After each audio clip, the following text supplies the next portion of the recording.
changing our viewpoint. There is no reality. There is only what we perceive. Think about it for a moment. Everyone filters their sensory input. If we process every sensation and feeling coming into our brains, we couldn't do anything. Just inputting all that into our consciousness would take up all our attention. This filtering enables us to do. Imagine if you had to think about every breath, every heartbeat, every muscle, gland, and organ function constantly. It just couldn't be done. But it goes much further than this. We are always categorizing, grouping, and prioritizing information. This is the only way we can survive. When we meet someone in just a few seconds, we have formed an impression that, by the way, is very difficult to overcome. This is handy to remember if you're grumpy when meeting someone. After our brain injury, we have a lot to be sad or angry about.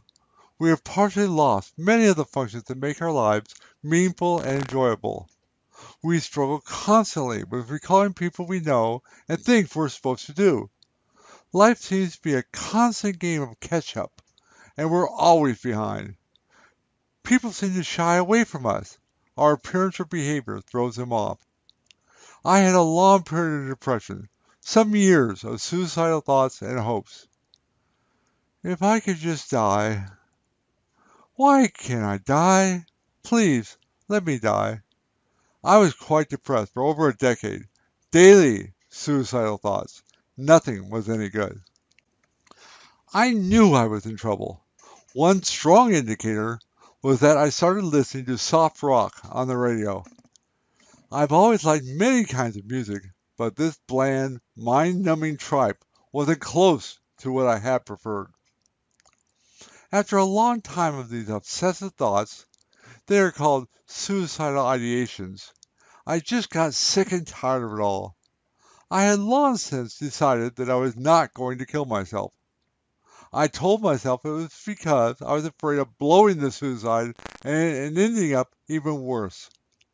I discovered much later that possibly the stronger reason was that my urge to live was stronger than my urge to die.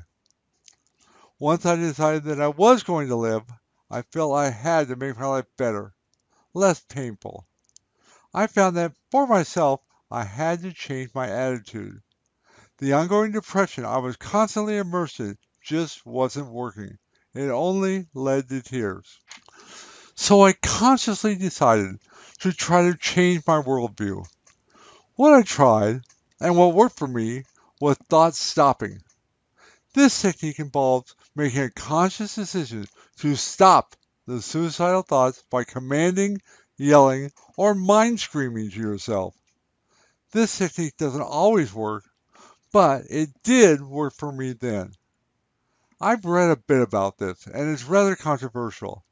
I read that this technique works better if you replace the bad thought with a positive good thought. I didn't know that at the time. I know now that I should have sought help. So now I want to tell you about this, so that if you find yourself feeling hopeless, you have a path to follow. As always, your mileage may vary.